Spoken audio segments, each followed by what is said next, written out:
It's fair to say that 2017's Get Out was one of the big surprises of that year. Not only was the director Jordan Peele primarily known for more comedic roles, it was also his directorial debut. The film had a minuscule budget at $4.5 million, and there were certainly no massive superstars attached to get audiences into the cinema. Yet, despite that, the film grossed over $250 million worldwide, and shot Jordan Peele and its star Daniel Kaluuya to superstardom. The film also received mass critical and audience acclaim, and it was praised in particular for how it tackled racism, both in its more overt form, but especially in its more societally widespread, condescending oppression, which is often accompanied by meaningless platitudes like the now infamous, "I would have voted for Obama for a third term if I could. Best president in my lifetime, hands down." The film roots these issues in many familiar horror tropes, and in doing so more broadly raises awareness for the horror associated with the real-world issue of racism. In using the horror framework, there are a lot of scenes throughout the film that range from creepy to totally chilling. From the party full of weird racist jabs at Chris, "I do know Tiger," to the strange outbursts of the characters whose bodies have been appropriated by old white people, "Get out! Yo! Yeah! Yo, shoot it! Get out!" and especially when Chris is sent down into the sunken place.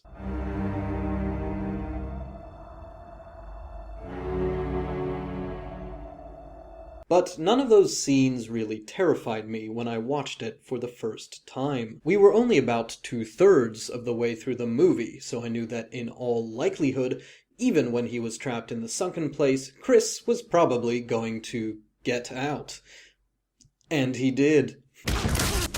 The scene that actually had me yelling no at the TV came after all of that. It comes when he's almost made it out, when his ex-girlfriend is lying on the road, injured after trying to kill him, and flashing lights and sirens arrive. This is the film's darkest moment, because as Rose starts screaming for help, we know what this means. Every single person watching that scene knows what a cop will do in that situation. The film doesn't need to explain it to us. We don't need any context from the script. We live in such a broken society that we know that in that situation, the best case scenario is that an innocent man is arrested. And in the worst and probably more likely scenario, he is killed. And so, for a few seconds that feel like hours, we expect the worst. And since it's the end of the movie, it really could take that tragic turn. And in fact, there is an alternate ending to the movie where it does. But thankfully, it's not the cops. It's the T.S. motherfucking A.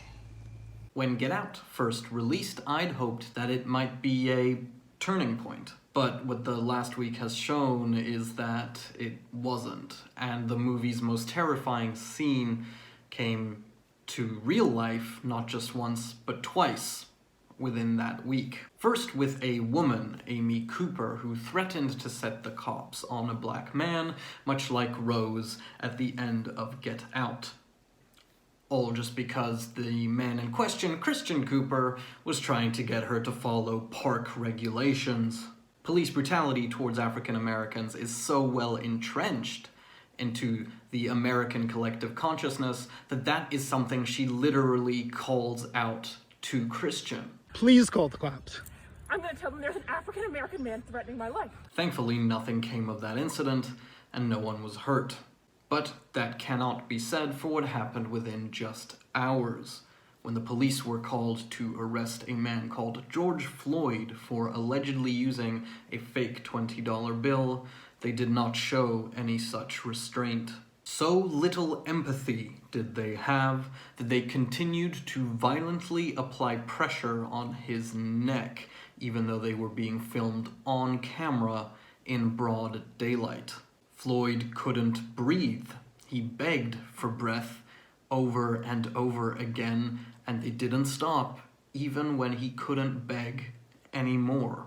That is how safe police officers feel in dominating, abusing, and murdering black people.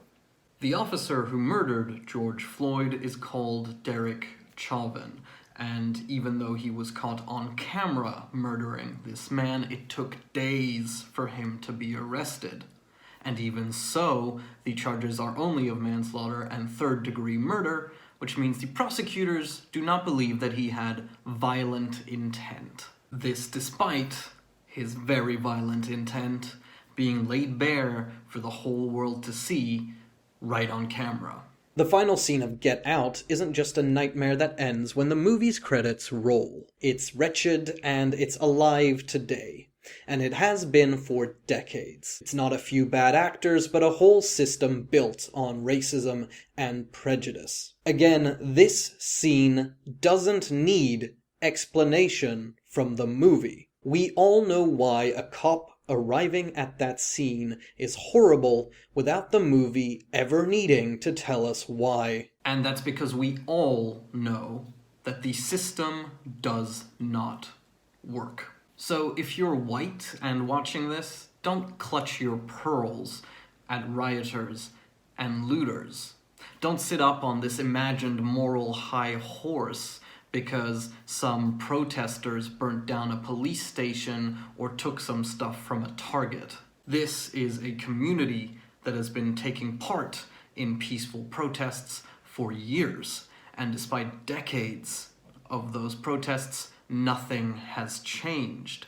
Their voices may as well be silent. Across almost the entirety of the world, no one is stepping up to hold racist police officers and systems accountable. But now, these protesters, both the peaceful ones and the more violent ones, are doing just that.